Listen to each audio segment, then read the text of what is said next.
국민 라디오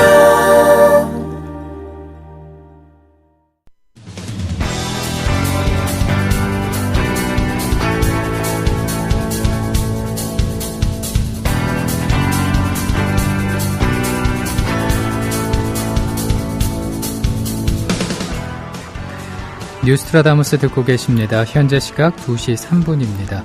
이어서 정가 소식 살펴보겠습니다. 여의도 리포트 시간인데요. 김효진 PD 전화 연결돼 있습니다.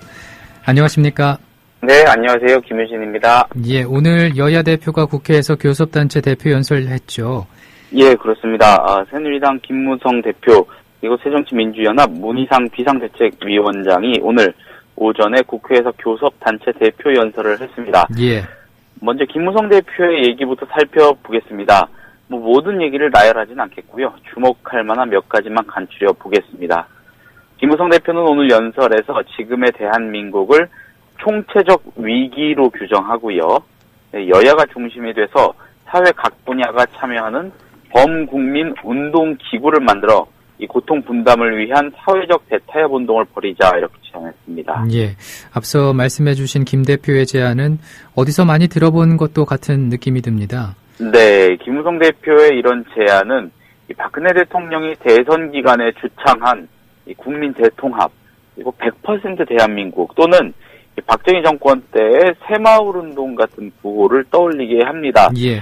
이 정치라는 게 사실 사회적 갈등이나 여러 세력의 이해관계를 있는 그대로 인정을 하고요. 가장 정의로운 기준과 방식으로 갈등을 조정하는 또 합리적으로 나누어 가도록 중재하는 일 아니겠습니까? 그렇죠. 이제 대타협 운동, 통합 같은 말은 그래서 국민의 환심을 사기 위한 레토릭에 불과할 수밖에 없는 것이고 또 위험할 수도 있습니다. 사실 강력한 리더십 내지는 통치의 개념을 떠받치는 그런 레토릭일 가능성이 높습니다. 예. 그런가 하면은 김무성 대표 복지에 관해서 또 언급을 했나 봐요. 예, 맞습니다. 그런데 박근혜 대통령의 복지국가 공약을 이행하자는 내용은 아니었습니다. 예. 김무성 대표는 자신이 주창한 사회적 대타협의 목표를 공존, 공영의 나라 건설이라고 전제하고요. 이에 대한 최우선 과제로 복지 수준에 대한 국민적 합의를 강조했습니다. 무슨 얘기인가 하니 이 세금은 덜 내고 낮은 복지 수준을 수용하는 저부담, 저복지로 갈 것인지 세금을 좀 더 내고 복지 수준을 높이는 고부담, 고복지로 갈 것인지 방향을 정해야 한다는 겁니다. 그렇군요. 예, 일견 이 복지 논의를 본격적으로 시작해 보자는 제안으로도 들릴 수 있습니다만 박근혜 대통령의 복지 공약이 사실상 파기됐다는 점 등을 고려하면 그리고 새누리당의 요즘 행보를 고려하면 복지에 대한 새로운 논의를 통해 우리의 현실을 인정해야 한다. 이런 주장으로 더 빨리 생각이 미칩니다. 그러니까 상황을 좀 정리하고 지금 때가 때이니만큼 경제 활성화에 주력하자. 이런 취지로 들린다는 얘기입니다. 김무성 대표는 아울러서 불필요한 입법을 자제하는 게 바로 기업을 돕는 일이다라면서 규제 개혁에 강한 의지를 나타냈습니다. 예. 교섭단체 대표 연설에서 문희상 비대위원장은 어떤 얘기를 했습니까? 네, 문희상 위원장은 어제 직간접적으로 예고한 것처럼 권력구조 개헌에 대한 의지를 피력했습니다. 예. 문희상 위원장은 1987년 민주항쟁으로 성취된 현행 대통령 직선 5년 단임제와 관련해서 당시 시대 정신에는 맞았지만 지금 국민의 정치의식과 사회는 30년 전 옷을 입기에 너무 커져 있다 이렇게 지적했습니다. 문 위원장은 그러면서 구체적으로 내년에는 본격적인 개헌 논의를 해서 20대 총선을 치르기 전에 개헌이 이루어질 수 있도록 해야 한다고 주장하고 올해 안에 국회 개헌 특위를 구성하자 이런 제안도 했습니다. 예, 권력 구조에 대한 개헌에 대한 의지를 나타냈는데 네. 그런가 하면은 문 위원장은 그 정부의 경제 활성화 정책에 대해서도 강한 어조로 비판을 했더군요. 그렇습니다. 문희상 위원장은 경제 활성화의 일환으로 제시된 이 초이노믹스 이건 완전히 실패했다는 것이 대다수 국민의 싸늘한 평가라면서 국가도 빚더미, 가계도 빚더미, 국민들은 벌써부터 제2의 IMF 사태가 오는 것은 아닌지 불안해하고 있다 이렇게 일갈했습니다. 여기에는 박근혜 대통령이 어제 시정연설에서 밝힌 확장적 재정 적자 정책에 대한 비난도, 적자 재정 정책에 대한 비난도 담겨 있다고 봐야겠습니다. 예. 문희상 위원장은 경제정책 기조를 인위적 부양해서 소득 주도 성장으로 조속히 전환할 것을 정부에 촉구하기도 했습니다. 예. 그리고 지금 뉴스의 이슈라고 볼 수가 있는 공무원 연금 개정에 대해서는 뭐라고 좀 얘기한 게 있습니까? 네, 문희상 위원장은 공무원 연금 개정 문제에 대해서 국민 여론을 등에 업고 대통령의 가이드라인에 따라 국회에서 군사 작전하듯 밀어붙여서 해결될 일은 아니다, 이렇게 새누리당의 현 상황을 비난하고요. 예. 공무원 노조를 포함한 관련 당사자들의 참여를 전제로 한 국회 차원의 논의가 필요하다고 강조했습니다. 문희상 위원장은 한편 지난 국정감사에서 제기된 이명박 정권의 4대강 자원외교 비리 의혹 등과 관련해 당내 3대 진상조사위원회를 구성하겠다고 밝히고, 더 나아가 국회 차원의 국정조사와 청문회를 통해 현 정부는 물론 다음 정부에서도 다시는 이런 어처구니 없는 일이 없도록 관련자에 대한 역사적 책임을 반드시 묻겠다, 이렇게 말했습니다. 예. 여야 교섭단체 대표 연설을 통해서 각 대표의 생각을 읽어볼 수가 있는데, 이에 네. 대한 상대 대표에 대한 여야의 평가도 있겠죠. 네, 새정치연합은 김무성 대표의 연설에 대해서 우리 사회와 국민들의 고통에 대한 진단도, 위기 탈출을 위한 해법도 잘못 찾은 실망스러운 내용이었다, 이렇게 혹평했습니다. 한국 사회의 위기는 빈익빈 부익부로 대표되는 양극화의 심화의 원인이 있는데, 김무성 대표는 부자 감세 철회, 법인세 정상화 등 재벌과 특권층에 대한 고통 분담은 외면한 채 또다시 서민들에게만 고통 분담을 강요했다, 이런 겁니다. 예. 새누리당은 문희상 위원장의 연설에 대해서 백화점식 나열에 그쳤다고 비판하고요. 김무성 대표는 불에 탈 만한 마른 장작을 가득 넣어두었는데, 문 위원장은 마른 장작에 젖은 장작을 섞어서 넣었다, 이렇게 평가했습니다. 그렇군요. 예, 조속히 활활 태워야 할 사안이 많은데 그러기 어려운 엉뚱한 얘기들을 너무 많이 했다, 뭐 이런 정도의 해석을 해볼 수 있겠습니다. 예. 교섭단체 연설에 관해서는 여기까지 해보고요. 네. 화제를 바꿔서 국정감사 때 제대로 조명받지 못한 내용인데, 구글 같은 해외 인터넷 사이트에서 음란물을 쉽게 찾아볼 수 있는 데에 대한 규제의 목소리가 이제 정치권에서 높아지고 있다고요. 예, 그렇습니다. 제가 이거 오늘 아침에 사실 브리핑을 했는데, 예. 이게 제가 보기에는 머지않아 휘발성이 굉장히 큰 이슈로 떠오를 수도 있을 것 같습니다. 워낙 정치 사회적으로 큰 이슈가 많다 보니까 국감 때 조명을 못 받았습니다만, 예. 분명히 한 번쯤은 생각해 볼 문제인 것 같습니다. 자, 이 구글이나 유튜브로 상징이 되는 외국 인터넷 사이트 혹은 인터넷 서비스에서 영화 제목이나 뭐 특정 키워드 같은 거로 뭐 검색하시다가요, 화면 한쪽에 이렇게 야한 영화의 동영상 혹은 음란물 동영상 화면이 막 떠올라서 좀 당황하신 경험 많이들 갖고 계실 겁니다. 예.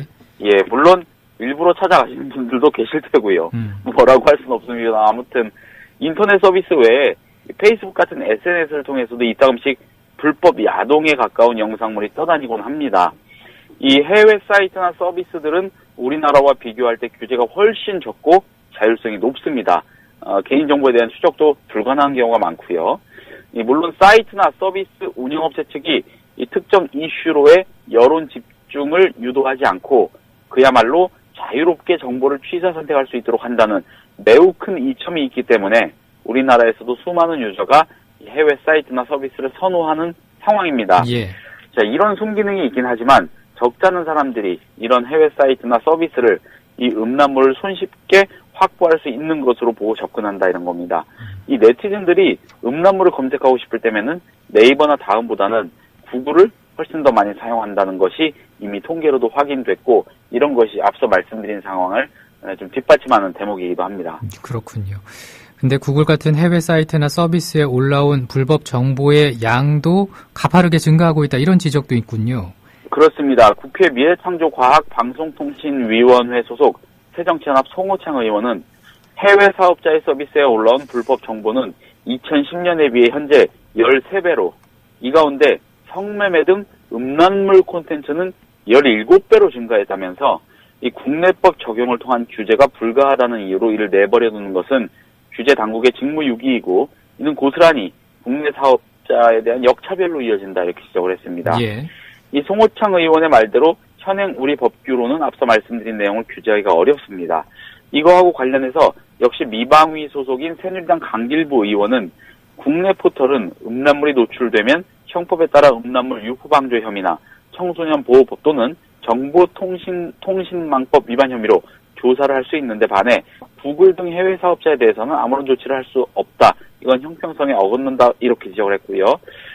강길부 의원은 그러면서 국내에서 구글 등 해외 서비스에 접속하는 때에만 음란물 및 청소년 유해물 등의 불법 정보를 삭제 혹은 접근 차단하는 것이 가능하다. 이런 기술적인 방법도 있다는 주장을 했습니다. 예.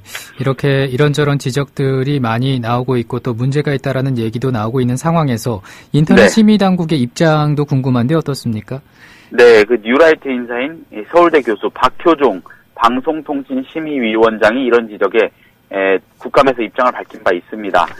정보통신망법의 역외 적용 필요성에 절감하고 있다.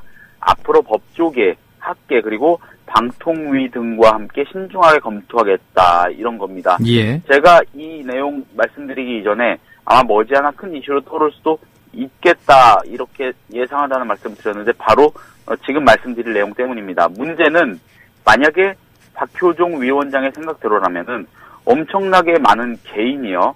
무차별적으로 접근하는 해외 사이트나 서비스에 규제 당국이 손을 뻗치게 될 수밖에 없고 그러면은 어떤 형태로든지 개인정보 보호 침해라는 결과가 나타날 수 있고요.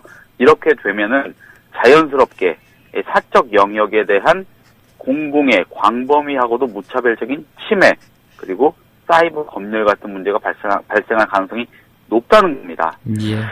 구글이나 유튜브 같은 데서 음란물이나 성인용 영상에 누구나 손쉽게 접근할 수 있다는 건 사실입니다만 글쎄요. 그 해악이 얼마나 실질적이고 얼마나 큰지에 대한 면밀한 검토 없이 무조건적으로 투적, 차단, 삭제 같은 개념의 법적인 방법론만을 들이대는 것은 결코 세련된 방법은 아니고 최근에 좀 개인 사생활에 들여다보고 싶어하는 그런 정부의 행보에 좀 힘을 실어주는 결과가 될 수 있지 않겠나라고 조심스럽게 예상을 해봅니다. 예, 오늘 말씀 고맙습니다. 네, 감사합니다.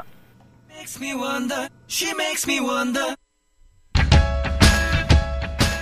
김현주 PD가 단독 취재했습니다. 이곳은 공주보 상류입니다. 이미 20일 전쯤 이곳에서 큰빛 이끼벌레의 번식이 확인됐지만 이후 아무런 조치도 취해지지 않았습니다. 국민TV 뉴스K의 막내인 김현주 PD. 하루 4분 리포트를 위해 아침부터 밤까지 열정을 아끼지 않는 그녀. 자신이 하는 일을 설명하는데. 전태일 열사 아시죠? 자기 몸과 노동법전을 함께 태웠던 분 말이에요. 제가 하는 일은 오늘의 전태일에게 마이크를 들이대는 일, 그 일이에요. 미디어 협동조합. 이 세상에 억울한 사연이 모두 사라지는 그날까지 최선을 다하겠습니다. 조합원 가입으로 동참하실 수 있습니다. 지금까지 종로 보신각 집회 현장에서 국민TV 뉴스 김현주입니다. 여야가 세월호 특별법 제정에 따라 출범하는 진상조사위원회 위원장 선출과 관련해 유가족 추천 인사 3명 중 1명이 위원장을 맡는 방안을 선택하기로 가닥을 잡았습니다. 새정치민주연합 원내 고위 관계자는 뉴스원과의 통화에서 진상조사위원장은 유가족 추천 인사가 맞는 것으로 조속 입법 태스크포스에서 논의하고 있다며 완전히 합의가 된 것은 아니지만 사실상 그렇게 하기로 가닥을 잡았다고 말했습니다. 한편 핵심 쟁점 가운데 하나인 특별검사 후보군 추천 주체에 유가족이 참여하는 문제도 여당과 유가족의 별도 협약으로 결론을 낼 전망입니다. 한 가지 중요한 게 이제 특검 후보 추천 문제 아니겠습니까? 네네. 예, 이 부분 이제 유족들은 저 참여하게 해달라고 줄곧 얘기하셨고요. 네. 요 사항은 어떻게 정리가 지금 돼가고 있습니까? 예, 지금 뭐 정확하게 어떤 식으로 합의됐다, 뭐 이렇게까지는 안 나오고 있지만, 그러니까 지금 저희가 얘기했던 거는 그 여야 가족 간의 3자 간의 합의를 통한 후보군 형성을 얘기를 했던 거죠. 예. 근데 이거 사실은 저희가 얘기한 게 아니라 그 전에 그 박영선 전 원내대표께서 저희한테 약속을 해주신 사항이었거든요. 예. 여야 가족 간의 3자 합의를 통한 후보군 형성은 당연히 할 수 있다. 그거는 책임지고 그렇게 하겠다. 라는 말씀을 하셨었는데 그게 안 됐었죠. 예. 지금 상황은 아마 그 상태로 가기에는 좀 어려운 상황이 아닌가 생각을 합니다. 그 관련해서 많은 이야기를 나눠봤는데, 그래서 지금은 공식적으로 3자 간의 합의 과정을 갖기 어렵다고 하더라도 예. 실질적으로 가족들의 그 의견이 특검 후보군을 형성하는데 실질적으로 반영이 될 수 있는 그러한 과정들이라도 좀 제외되지 않겠느냐. 가짜 증거로 유우성 씨에게 간첩 혐의를 뒤집어 씌워 기소된 전현직 국정원 직원들 모두에게 법원이 유죄를 선고했습니다. 서울중앙지법 형사 26부는 간첩 증거 조작 사건에 연루돼 기소된 국정원 김모 과장에게 징역 2년 6월을, 대공수사국 이모 처장에게는 징역 1년 6월의 실형을 선고했습니다. 국정원 권모 과장에게 징역 1년 6월의 집행유예 2년을, 주 선양 총영사관 이모 영사에게는 징역 1년 6월의 집행유예 2년을 각각 선고했습니다. 한편 공권력에 의해 간첩으로 몰린 유우성 씨는 오늘 국민라디오 조상훈의 뉴스바에 나와서 국가에 대한 손해배상 청구 계획에 대해 이렇게 말했습니다. 대법원 일정이 지금 잡히지 않아서 여쭤보는 게 어떨까 싶습니다만은, 만약에 대법원 최종 판결로 이제 무죄가 확정이 된다면, 그동안 당하셨던 피해가 있습니다. 동생인 그 유가려 씨 포함해서, 국가를 상대로 한 배상 혹시 계획하고 계십니까?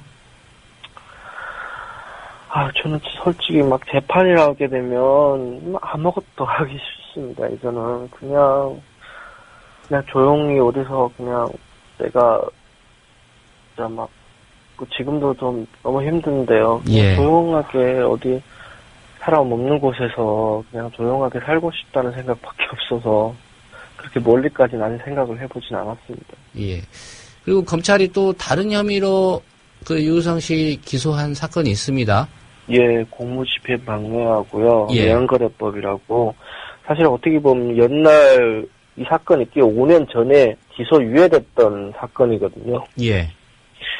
순전히 제가 이번 조작 사건을 진실을 밝힌 데에 대해서 검찰에서 망신당했다고 해서 전부 보복학 수사를 지금 하고 있고 괴롭히고 있는 거죠. 예. 요 사건은 지금 조사가 다 마쳐지고 어떻게 기소를 했습니까? 어떻게 진행이 되고 있습니까? 기소가 돼서 지금 한 3개월째 제가 재판을 또다시 받고 있습니다. 1심은. 예. 제 사건에 있어서는 정말 광범하게 열심히 빠른 시간에 막 검사님들은 그 지방의 먼 울산까지 직접 내려가셔서 일일이 사람들을 만나서 조사를 열심히 하셨더라고요. 너무 증거조작 재판 사건과 제 사건이 비교가 되더라고요. 속도나 또 대응하는 방법이나 여러 가지 있을 때 너무나 큰 비교가 되겠더라고요.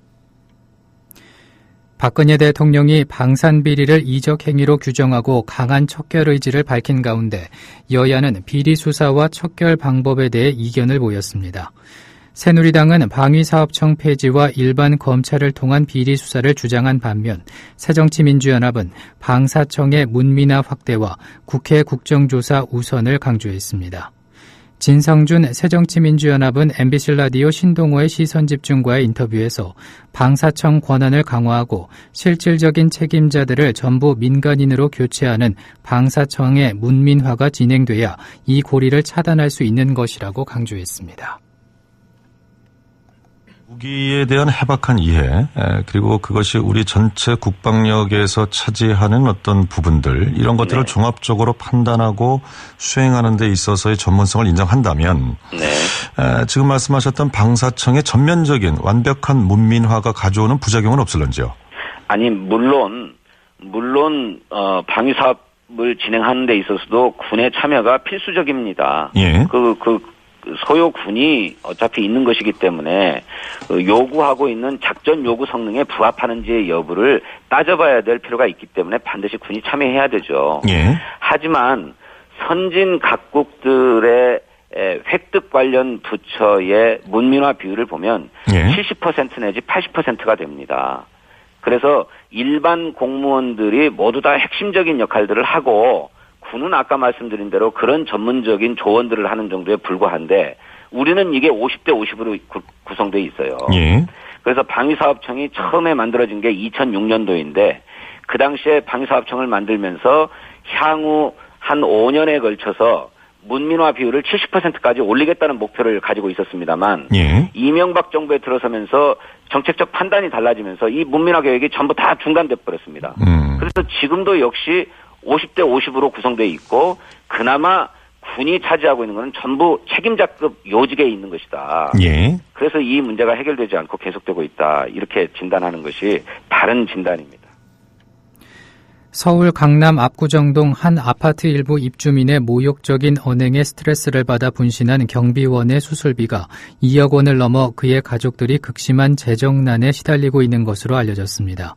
피해 경비원의 배우자인 A모 씨는 오늘 CBS 라디오 김현정의 뉴스쇼와의 인터뷰에서 생체외 배양을 해서 환자가 좀 치료를 제대로 받게 하고 싶은데 금액이 워낙 비싸다. 2억 8천만 원 정도 든다.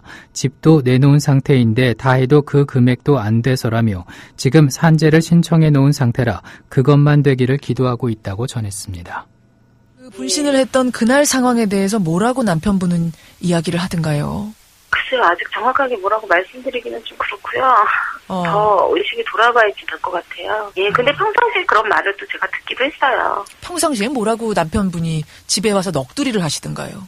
거기에 많이 힘들게 하시는 분이 한 분 있다. 뭐 재활용품을 하며 일일이 찍어보시고 또 잠깐 어디 나가면 나갔다 왔다고 일 안 하고 뭐 하냐 그러고 또 지금 청소하는 거 맞냐 그러고 이름을 마구마구 불러대고 뭐 이랬다고 그러더라고요. 모욕감을 느낀다라면서 괴로워하기도 하고 그랬습니까? 퇴근 후에? 워낙 비교하지 말하는 스타일이 아니에요. 저희 가족들 걱정할까봐.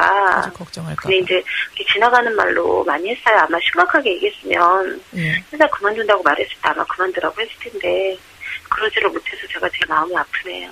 저 경비를 그만둔다는 얘기를 하긴 했었군요.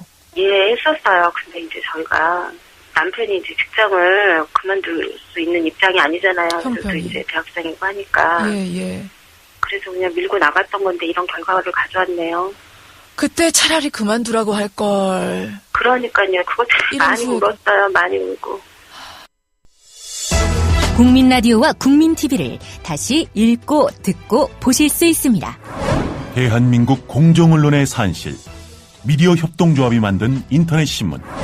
기자들이 현장에서 보내온 생생한 속보, 전문가들의 깊이 있는 분석.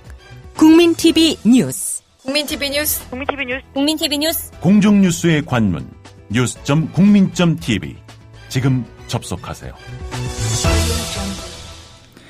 뉴스트라다무스 듣고 계십니다. 현재 시각 2시 26분입니다. 이어서 안은필 기자의 뉴스 브리핑 시간입니다. 어서 오십시오. 네, 안녕하세요. 조성환 소방방재청 차장이 사표 낸 것에 이어서 남상호 소방방재청 청장도 사표를 제출했는데 사실상 경질이라는 분석이 나오고 있죠. 예, 그렇습니다. 조성환 소방방재청 차장은 4만여 소방관들의 소방방재청 존속과 소방관 국가직화 요구를 대변해온 인물로 알려져 있는데요. 예. 이에 조 차장이 문책성으로 경질될 것이라는 소식이 돌았었고 조 차장은 어제 결국 명예퇴직을 신청했습니다. 그리고 오늘 남상호 청장도 사표를 제출한 겁니다. 복수의 소방방재청 관계자들은 정종섭 안전행정부 장관이 남 청장과 조 차장에게 사퇴를 요구했다며 사실상 경질 인사다라고 주장했는데요. 세월호 참사 이후 정부가 후속 대책으로 소방방재청을 없애고 신설되는 국가안전처로 흡수 통합하려고 하는데 남 청장과 조 차장이 이에 대해 반발하고 있는 소방관들을 적극 저지하기는커녕 이들과 동조했다라는 이유로 경질됐다는 해석입니다. 예. 앞서 소방공무원 4만여 명은 지난 6월 지방소방관의 국가직 전환에 대한 동의서를 받아서 청와대에 제출했는데요. 이 동의서는 조 차장도 서명을 했고 최종적으로 남 청장이 결재했습니다. 또한 남 청장은 국정감사에서 소방조직 독립과 국가직 전환을 바란다는 개인적 소견을 밝히기도 했습니다. 예. 결국 이들이 이번 달 말까지 원안대로 정부 조직법을 통과시키려 하는 정부와 여당의 눈밖에 났고 그 결과 경질된 것이다라는 분석이 나오고 있습니다. 예, 개인적인 소견까지 밝히면서 이제 자신의 의지를 계속 이렇게 사직하면서까지 이제 나타난 건데, 근데 박지원 새정치민주연합 의원이 이것을 두고 이제 비판을 하고 나섰군요. 예, 박지원 새정치연합 의원은 자신의 트위터를 통해 소방방재청 존속과 소방직 국가직화를 요구하는 일선 소방 공무원들의 요구에 미온적 대처를 했다고 차장은 해임하고 청장도 사표를 종용했다는 보도에 경악을 금치 못하겠군요 라면서 동량은 못 줄망정 쪽박도 깨버리는 못된 심보를 국회에서라도 고쳐야 합니다 라고 비판했습니다. 예. 소방방재청 내부에서도 조직 해체를 막고 소방관 권익을 보호하려던 조 차장이 희생된 것이라며 반발하는 분위기가 역력합니다. 앞서 안전행정부는 지난 24일 공무원 연금 개혁 담당 국장이었던 박재민 성과후생관을 대기 발령하기로 했는데요. 잇따른 이번 인사조치는 공무원 연금 개혁과 정부 조직 개편에 반발하는 공무원들에게 경고를 보낸 것으로 볼 수 있을 것 같습니다. 예. 그리고 그제 세월호에서 발견된 시신이 단원고의 황지연 양인 것으로 최종 확인이 됐군요. 예, 범정부 사고대책본부는 어제 오후 6시 18분쯤 세월호 4층 여자 화장실에서 수습한 시신의 DNA 분석 결과 단원고 학생 황지현 양으로 확인됐다고 오늘 밝혔습니다. 예. 황 양의 시신은 시신 인도 절차가 끝나면 경기도 안산으로 가족과 함께 옮겨질 예정입니다. 아시다시피 황 양의 시신은 어제 수습이 됐는데요. 그랬죠. 예. 예. 어제가 황지현 양의 18번째 생일이어서 주의를 더 안타깝게 했습니다. 이로써 세월호 탑승객 476명 중 확인된 사망자는 295명, 남은 실종자는 9명입니다. 단원고 학생 4명, 남현철, 박영인, 조은화, 허다윤, 그리고 단원고 교사 2명, 고창석, 양승진 씨, 그리고 일반 승객 3명, 권재근, 권혁규, 이영숙 씨 이렇게 9명이 아직 가족의 품으로 돌아오지 못했습니다. 예. 어제 박근혜 대통령의 국회 시정연설이 있지 않았습니까? 네. 근데 같은 시간 국회 본청 앞에서 세월호 유가족들 특별법 통과를 촉구하는 집회를 열었는데 지상파 3사와 대다수 종편은 이 장면 보도하지 않았더라고요. 예, 그렇습니다. KBS, MBC, SBS 등 지상파 3사와 대다수의 종편들이 어제 메인 뉴스는 물론이고 단신 기사를 통해서도 세월호 유가족들이 박근혜 대통령 앞에서 진실규명을 촉구하는 장면을 내보내지 않았습니다. 예. 세월호 유가족 30여 명은 박 대통령에게 세월호 특별법 통과를 읍소하기 위해 밤을 새워서 국회 본청 앞에서 박 대통령을 기다렸는데요. 박 대통령은 삼중 철통 경호 아래 세월호 유가족에게 눈길 한번 주지 않고 그냥 지나쳐 가버렸습니다. 방송 3사는 이 같은 장면을 단 한 곳도 내보내지 않았고 대신 박 대통령의 시정연설 내용만 집중 보도했습니다. KBS 9시 뉴스는 박 대통령 여야 대표 예산안 법정 시한 내 처리, 경제활성화 중점, 공무원 연금 개혁안 처리 요청, 규제개혁 안전예산 증액 강조, 야당은 비판 등 첫머리 세 꼭지 연속 기사를 모두 박 대통령의 시정연설로 채웠습니다. 예. MBC 뉴스데스크도 세 꼭지 연속 박 대통령의 연설로 채웠고요. SBS 8시 뉴스 역시 첫머리 세 꼭지를 박 대통령 연설로 가득 채웠습니다. 반면에 세월호 유가족들이 시위를 했는지 그런 여부조차 보도하지 않았습니다. 요 내용으로만 보자면은 그 방송 기자들을 기레기라고 네. 했던 그 시절로 다시 돌아가는 것만 같습니다. 그렇습니다. 예. 일베에서 만든 합성 이미지를 방송에 노출했던 MBC와 SBS가 방송통신심의위원회에 출석을 하게 됐나 봐요. 예, 방송통신심의위원회 산하 방송심의 소위원회는 다음 달 2일 회의에서 방송 중 일베 이미지를 노출한 MBC와 SBS의 의견 진술을 듣기로 결정했습니다. 예. MBC 섹션TV 연예통신은 지난 12일 배우 차승원 씨의 아들 차노아 씨의 친부 관련 소식을 전하면서 화면에 고 노무현 전 대통령의 이미지 윤곽을 사용했고요. SBS 순간포착 세상에 이런 일이도 지난 16일 방송에서 조선시대 화가 신윤복의 그림을 내보내며 동자승이 있어야 할 곳에 노 전 대통령의 얼굴이 합성된 일베의 이미지를 내보냈습니다. 두 이미지 모두 일베에서 만들어서 유포된 그런 이미지입니다. 예. 또한 MBC 기분 좋은 날은 지난해 12월 화가 밤 로스를 소개하면서 밤 로스의 얼굴 대신 노 전 대통령의 얼굴을 합성한 이미지를 내보냈다가 방통심의위로부터 관계자 징계 및 경고라는 중징계를 받은 바가 있고요. SBS는 지난해 8월 뉴스8에서 노 전 대통령을 비하한 이미지가 담긴 도표를 사용해 방통심의위로부터 주의를 받았습니다. 또한 SBS 스포츠뉴스와 런닝맨에서도 일베 마크가 합성된 이미지가 사용됐습니다. 예. 이에 방송 소위 여야 위원들은 모두 MBC와 SBS가 왜 일베 이미지를 사용한 것인지에 대해 의견을 들어야 한다고 입을 모았는데요. 야권 측인 장낙인 위원은 제재 여부를 떠나서 왜 자꾸 이러는 건지 한번 의견 진술을 들어봐야 한다. 이런 일이 연속으로 일어나고 있다는 점에서 문제가 심각하다고 주장했습니다. 근데 제재 여부를 떠나서는 좀 그렇지 않습니까? 당연히 제재도 가해져야 한다고 보는데요. 예, 방통위 심의 결과가 또 어떻게 나올지 한번 지켜봐야겠습니다. 제재도 제재인데 정말 왜 그러는지 궁금해질 수밖에 없는 상황인 것 같습니다. 예. 2조 6천억 원대 기업범죄 혐의로 기소된 강덕수 전 STX그룹 회장이 징역 6년을 선고받았네요. 예, 그렇습니다. 서울중앙지법 형사합의 28부는 오늘 강덕수 전 STX 회장에게 자본시장 신뢰와 투명성을 저해하는 회계분식으로 금융기관에 큰 피해를 입혔다며 징역 6년의 실형을 선고했습니다. 함께 재판에 넘겨진 홍모 전 STX 조선해양 부회장도 징역 3년의 실형을 선고받았습니다. 김모 전 STX 조선해양 최고재무 책임자는 징역 2년에 집행유예 3년을, 권모 STX 건설 경영관리본부장은 징역 1년에 집행유예 2년을 선고받았습니다.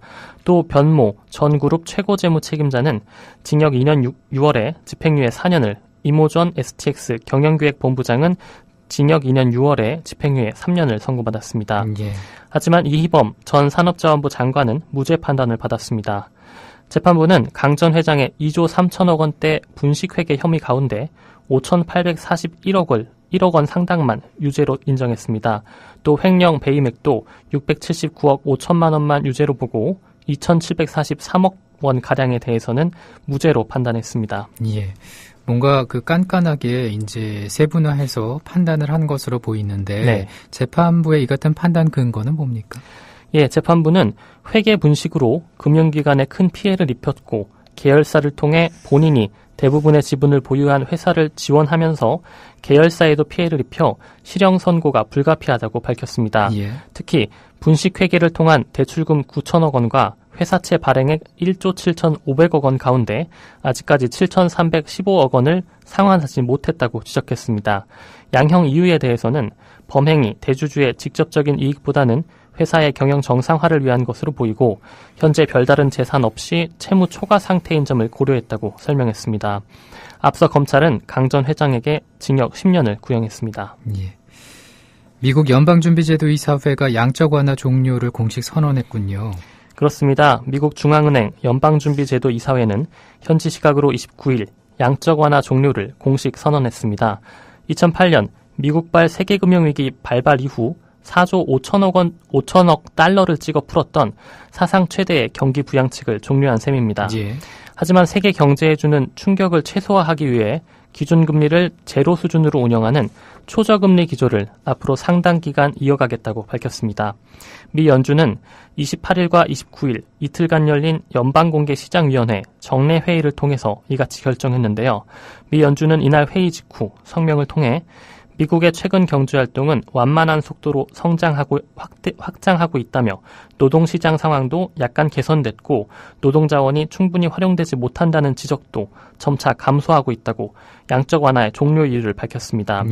미 연준은 그러면서도 여러 요인을 평가할 때 현 추세로라면 채권 매입 프로그램을 끝내고서도 상당 기간 초저금리 기조를 이어가는 게 적절할 것으로 보인다며 향후 각종 경제지표에 근거해 인상 시점과 속도를 결정하겠다. 지표가 연준이 현재 예상하는 고용 및 인플레이션 목표에 더 빨리 접근한다면 금리 인상 또한 현행 예측보다 빨라질 수 있다고 밝혔습니다. 예. 우리나라 이제 경제에도 좀 영향을 미칠 수가 있겠군요. 네. 1,900만 명의 임금 근로자 중 절반가량은 한 달 월급이 200만 원에 못 미치는 것으로 나타났다고요. 예, 그렇습니다. 통계청이 오늘 발표한 2014년 상반기 지역별 고용조사에 따르면 임금 근로자 1,873만 4천 명 가운데 월 급여가 100만 원 미만인 사람들은 12.4%, 또 100만 원에서 200만 원 사이인 사람들은 37.3%였습니다. 즉 200만 원 미만의 월 급여를 받는 임금 근로자가 전체의 49.7%로 절반 가까이 됐습니다. 이어서 200만 원에서 300만 원 미만은 24.8%, 300에서 400만 원 미만은 13.1%, 400만 원 이상의 월 급여를 받는 사람은 12.4%로 나타났습니다. 또한 금융, 보험업과 전문, 또 과학기술 서비스업 종사자는 10명 가운데 3명꼴로 월급여가 400만 원 이상인 반면에 농림어업 종사자는 월급여 100만 원 미만이 절반을 넘는 등 산업별로 임금 양극화가 두드러졌습니다. 예. 직업별로 보면 관리자는 월 400만 원 이상 임금 근로자의 비율이 69.9%로 가장 높았습니다. 또한 기능원 및 관련 기능 종사자는 200에서 300만 원 미만 임금 근로자가 차지하는 비율이 39.2%로 높았고 그 외의 직업은 100에서 200만 원 사이가 높은 것으로 나타났습니다. 예. 남녀 격차는 여전히 큰 것으로 조사가 됐는데 관리자 비율 살펴보니까 열의 9은 남자인 셈이군요. 예, 직업별로 성별 취업자 비율을 보면 관리자는 남자 비율이 88.7%, 그리고 여자 비율이 11.3%로 격차가 가장 컸습니다. 다만 지난해보다는 남자 비율이 0.2%포인트 정도 줄었습니다. 기능원 및 관련 기능 종사자는 남자 비율이 87.3%, 장치 기계 조작 및 조립 종사자는 86.5%로 역시 남자 비율이 높았습니다. 예. 반면에 여자 비율이 높은 직업은 서비스 종사자가 여성이 64.4%, 그리고 단순 노무 종사자에서도 52.6%, 판매 종사자는 50.3%로 여성이 높았습니다. 산업별로 보면 건설업에서 남자가 차지하는 비율이 91.4%로 가장 높았고요. 운수업 90.7%, 출판 영상, 방송통신 및 정보서비스업이 73.7%로 그 뒤를 이었습니다. 예. 여자는 보건업 및 사회복지 서비스업에서 80.3%, 교육서비스업에서 66.6%, 숙박 및 음식점업에서 62.4%로 비율이 높게 나타났습니다. 예. 베이비 부머 세대의 은퇴가 가계대출 부실을 불러올 수 있다. 이런 전망이 또 나왔네요. 예, 한국은행은 국회에 제출한 금융안정보고서에서 베이비 부머 세대가 은퇴하고 자영업에 진출하면서 은행의 주택담보대출 수요가 늘어날 수 있다고 분석했습니다. 실제로 전체 금융권의 주택담보대출 가운데 50대와 60대 이상의 대출자의 비율은 2009년 42%에서 올해 3월에는 50%로 증가했습니다. 예. 한국은행은 이들이 은퇴할 경우 소득보다 부채가 더 빨리 늘어나게 되고 자영업을 하더라도 일부 업종의 수익성이 낮아 대출금을 갚지 못할 가능성이 크다고 우려했습니다. 고맙습니다. 예, 고맙습니다. 지금까지 국민TV 뉴스 안은필 기자였습니다. 미디어 협동조합 국민TV 뉴스K 앵커 노종면입니다. 정치 권력, 재벌, 특정 지배주주로부터 오염되지 않는 언론, 국민TV가 그 실험을 해나가고 있습니다. 이런 언론이 지속 가능하다면 다른 여러 언론도 따라올 것입니다. 닻을 올린 국민TV, 순항하도록 힘을 실어주십시오.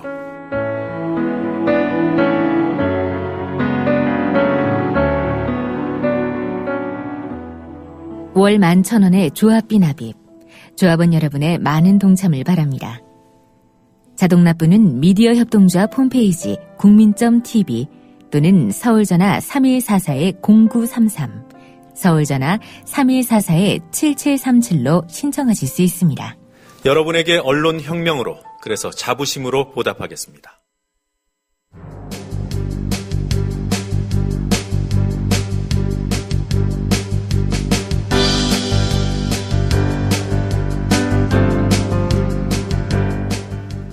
계속해서 이슈 분석으로 넘어갑니다. 오늘은 이강윤 정치평론가 전화 연결되어 있습니다. 안녕하십니까? 안녕하세요. 예. 먼저 헌재 판결 속보가 나온 게 있어서 좀 여쭤보겠습니다. 선거구 획정 조항 헌법 불합치 결정이 나타났는데 이건 어떤 의미입니까? 네, 뉴스트라다무스의 헌법재판소에서 아주 큰 뉴스를 하나 선물했군요. 지금 조금 전 전화 연결하기 불과 한 10분도 채 안 된 전에 큰 결정이 내려졌는데요. 예. 현행의 선거구 획정 조항이 헌법에 맞지 않는다. 그러니까 헌법 불일치 결정을 내렸습니다. 예. 현재는 최대, 그러니까 선거구의 인구가 가장 적은 쪽과 가장 많은 쪽의 차이를 3배까지도 허용하고 있는데요. 이것은 표의 등가성이나 민심을 왜곡할 우려가 있다. 그래서 선거구별 인구 편차를 2대1 이하로 바꿔야 한다고 결정을 한 겁니다. 예. 그러니까 만약에 최소선을 10만 명으로 잡는다면, 인구 10만 명당 국회의원 1명이라고 잡는다면 이제는 20만 명이 되어야 하는 것이죠. 그렇군요. 여지껏은 30만 명당 1명까지를 허용했었습니다. 그래서 선거구, 그러니까 물론 이제 최소 기준선을 몇 명으로 잡느냐의 문제가 남아있긴 합니다만, 선거구가 늘어나게 되는 것은 좀 일정 부분 불가피해 보이고요. 예, 도시 지역이나 농촌 지역 할 것 없이 예. 정치 지형 그리고 국회의원 정수 등에서 대대적인 지각 변동이 불가피합니다. 그렇군요.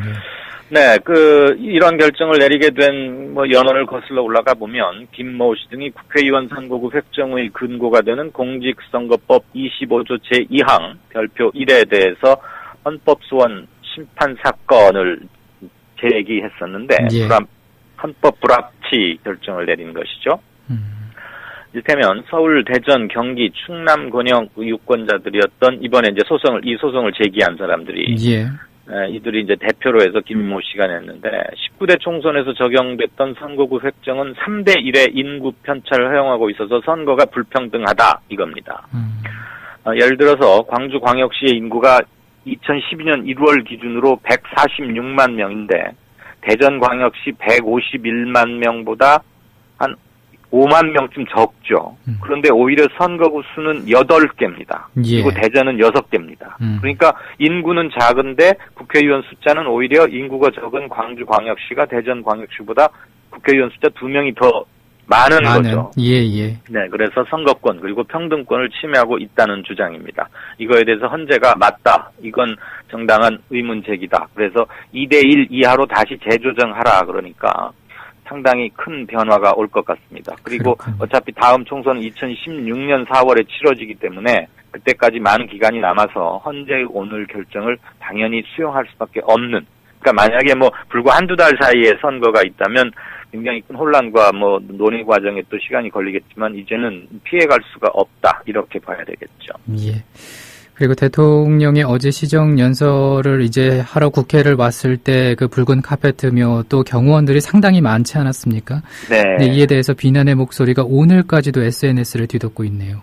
네, 기세로 봐서는 이렇게 쉽게 사그라들 것 같지는 않습니다. 예. 이는 결국 끊임없이 제기되고 있는 대통령의 공감 본능 또는 소통 능력.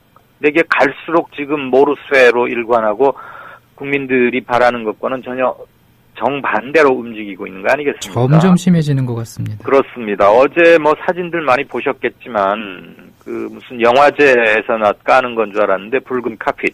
이게 대통령 국가 원수에 대한 예의라고 치자고요.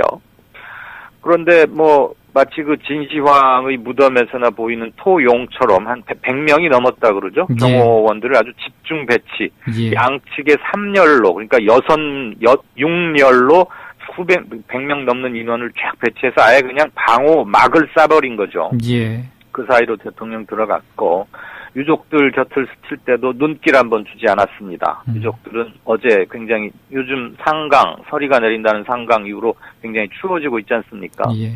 국회 차가운 본관 앞 시멘트 바닥에서 밤을 샜던 유가족들, 대통령 좀 도와주십시오 이런 피켓도 들고 간절하게 흔들고 얘기를 했는데도 눈길 한번 주지 않고 그냥 빠른 걸음걸이로 안으로 들어가 버렸죠. 이거를 두고 대통령은 7시간 이렇게 복잡한 특별법 이런 것 없이 도대체 대통령의 존재가 뭐냐, 왜 그들에게 다가가서 손 한 번 잡아주지 못하는가. 예. 이런 따뜻한 말 한마디 건네지 못하는 대통령을 과연 국민의 대표라고 할 수 있는 것인가 등등 SNS는 저보다 우리 청취자분들께서 더 많이 그리고 더 자주 더 접하실 테니까 격분한 말들은 제가 그대로 옮기지는 않겠습니다. 어쨌거나 대통령의 어제 짧지만 각인될 수밖에 없었던 무시하는 듯한 태도, 무시하는 듯한이 아니고 사실 무시했죠. 이것은 세월호 참사를 바라보는 대통령을 비롯한 정부 주요 인사들의 시국관, 상황인식이 어떤지를 명확히 드러내 보여준 한 장의 잊을 수 없는 사진이 아닌가 싶습니다. 그렇습니다. 그리고 오늘 국회에서 여야 당대표 연설이 있었는데 이 평론가께서는 어떻게 보셨습니까? 예, 두 사람 모두 사회 각 분야의 대타협을 강조했지만 내용 면에서는 상당히 좀 차이가 있었습니다. 새누리당 김무성 대표는 경제 위기 극복을 위해서 우리 모두 고통을 분담하자 이 얘기를 했거든요. 그런데 이 얘기는 경제 위기가 나올 때마다 사실은 대통령 또는 총리나 경제부총리 이런 사람들이 해온 얘기 아닙니까? 나라가 좀 어려워지면 늘 고통 분담과 총력 단결 이런 걸 주문하는 것은 집권층이 늘 항용해오는 건데요. 그런 고통 분담을 이끌어내려면 일단 공감대를 형성해야 되는 거 아니겠습니까? 제가 조금 전에 말씀드렸다시피 세월호 지금 아직까지도 계속되고 있는 전혀 미해결의 최대의 국가 현안이라고 할 수 있는데 대통령부터 이런 거에 대해서 눈길 한번 주지 않으면서 경제가 어려워졌으니까 고통을 분담하자. 이게 과연 얼마나 호소력을 가질 수 있을지는 모르겠습니다. 예. 어쨌거나 김무성 대표는 사회적 대타협 운동 그리고 이것을 위해서 범국민운동기구를 만들자 이랬거든요. 뭐 기구가 없어서 대타협이 안 되고 공감대가 안 이루어지는지에 대해서는 저는 좀 견해가 다릅니다. 어쨌거나 김무성 대표는 이런 걸 제안했습니다. 여당 대표가 하니까 뭔가 그냥 공허하게 들릴 대타협과 고통분담만 말해서는 안 되겠고 범국민운동기구 한번 만들자 이런 건데 범국민운동자 들어가는 것 치고 실효성 있게 일하는 걸 저는 본 기억이 없습니다. 예. 그리고 경제위기 극복을 위해서라도 정쟁을 중단하자 하면서 야당에게 대표회동 정례화를 제안했는데 만나서 밥 먹고 사진 찍기만 하는 정례화면은 과연 그게 무슨 실효가 있을까 싶습니다. 그러면서 뭐 한 가지 조금 주목할 만한 발언을 하긴 했습니다. 기억하시겠지만 송파 세모녀 동반 자살 사건이 있었지 않습니까? 예. 여보세요? 예, 네. 말씀하십시오. 그런 비극적 사건이 되풀이되지 않기 위해서라도 공짜 복지는 없다는 점을 인식하자. 여기까지는 뭐 대통령 선거 전에 증세 없는 복지냐, 증세를 해야만 진짜 복지가 된다. 이거 가지고 한번 논쟁이 크게 붙었었는데, 예. 이걸 환기시키면서 저부담 저복지로 할 건지, 아니면 고부담 고복지로 할 건지 방향을 정하자. 그러니까 박근혜 대통령의 후보 때 발언과는 상당히 다른 거죠. 고부담 고복지로 할지 방향을 정하자 이 말은 복지를 확실히 하기 위해서 증세하자 이 소리 아닙니까? 예. 대통령은 증세 없는 복지를 말했기 때문에 이것은 아마 정책 차별화를 도모하는 것으로 보입니다. 예. 그리고 지금 현안 중에 하나로 떠오른 공무원 연금 개혁 불가피성을 강조했는데 청와대에서는 연내 처리를 계속 말하고 있지만 오늘 대표 연설에서 처리 시한을 언급하지는 않았습니다. 그 점도 약간 눈에 띄는 대목입니다. 그렇군요. 그리고 반면에 예. 네, 이제 문희상 대표 얘기 잠깐 살펴보죠. 경제 위기 극복을 위한 고통 분담 이거는 방향을 좀 잘못 잡았다. 최이노믹스라고들 일컫는 최경환 부총리의 현재의 그 경제 방향 이거 좀 잘못돼 있다. 이것을 최경환 노믹스를 바로잡기 위해서 합의가 필요하다. 그러니까 그거 재검토하자는 얘기입니다. 그리고 문희상 위원장은 복지 재원을 어떻게 마련할 것인가를 두고 국민 대타협위원회를 만들자고 했습니다. 아까 말한 국민 대타협 기구하고는 조금은 초점이 다르죠. 예. 김 대표는 뭐 경제 위기 극복을 위한 이렇게 좀 넓게 말했다면 문희상 위원장은 복지 재원 어떻게 마련할 거냐 이걸 확 좁혀놨습니다. 그러니까 그거 하나만 가지고 얘기를 하자는 거죠. 예. 그리고 남북관계 이대로 둬서는 안 되겠다. 내년 뭐 올해는 조금 힘들다고 보고요. 시기상 5.24 조치 이런 거 해제하고 금강산 관광 재개 지금 이것들이 남북관계 정상화의 상당한 걸림돌로 지금 북한에서 일관되게 주장해오고 있는 거 아닙니까?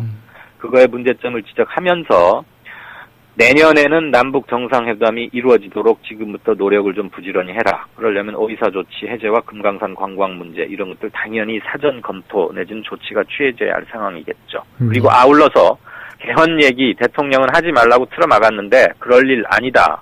개헌 논의 시작해야 한다. 발언이 있었죠. 예. 네, 그래서 올해 안에 국회에 개헌 특위를 만들자. 그리고 내년 2016년 4월 총선 전까지 개헌 작업을 마무리하자. 그래놓고 국회의원 총선을 치르자고 했습니다. 시기상으로는 이때 하는 게 사실 가장 맞기는 합니다. 예. 그리고 내일이면은 세월호 특별법 국회 통과를 여야가 합의한 처리 시한이 마지막 날이지 않습니까? 네. 뭐 내일 진전이 있는 것으로 보십니까? 어떻습니까?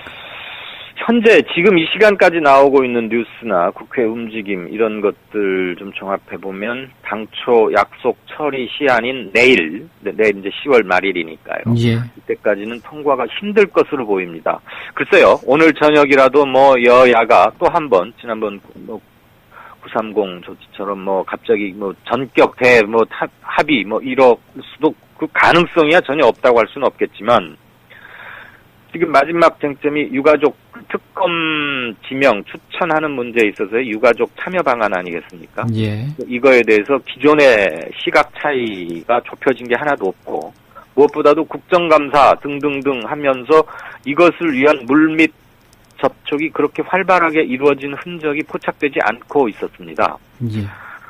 그것은 사실 간단하죠. 뭐, 유가족들의 의사를 명백히 반영하려면 유가족들 몇 명에게 무슨 권한을 줘서 논의 과정에 참여시킨다. 이러면 되는 거 아니겠습니까? 근데 지금 그 부분에 대해서 양측이 얼마나 의견을 좁혀왔는지는 글쎄요, 아주 비선 라인을 통해서 뭐 진전을 보이고 있는지는 모르겠습니다만, 그리고 만약에 비선 라인을 통한 의견 접촉 시도 중이라면 언론의 철저히 보안은 유지했겠죠. 예. 그런데 현재 분위기상으로는 그러기는 좀 힘들지 않을까. 그래서 설령 뭐 원래 10월 31일 내일까지 하기로 했는데 한 3, 4일 늦어져서라도 유가족들이 충분히 동의할 수 있는 방안이 확보가 된다면 그 3, 4일 늦어지는 거 가지고 뭐라고 딴지 걸기는 힘들지 않겠습니까? 예. 그런데 내일 시한을 못 지키면서 그리고 11월 들어가서도 좀 지지부진하다거나 유가족들이 정말 지금 계속 물러서고 양보를 하고 있는데 그럼에도 받아들이기 힘든 안을 여야가 여당 측이 특히 고수해서 이루어지지 않는다면 당초 처리 통과 시한 못 지킨 것, 내일인데 만약 내일까지 안 된다면 그거에 대한 비난은 더 가중될 수밖에 없는 상황 아니겠습니까? 시간이 그렇게 많지 않습니다. 오늘 오후 그리고 내일 정도인데 뭐 내일 물론 이제 국회법에 따르면 내일 밤늦게라도 본회의를 소집을 할 수는 있습니다. 그렇지만 불과 뭐 한 만 24시간 정도 만에 유가족들 참여 방안을 어떻게 확보해낼지 그리고 무엇보다도 야당의 야무진 태도와 여당의 훨씬 열려있는 태도 이 두 가지가 동시에 요구되는데 그것을 위한 여야 원내대표 간의 접촉이 그렇게 원활하게 보이진 않아서 조금 보는 사람들로 하여금 안타깝게 하고 있는 것 같습니다. 예, 오늘 말씀 여기까지 듣겠습니다. 네, 고맙습니다.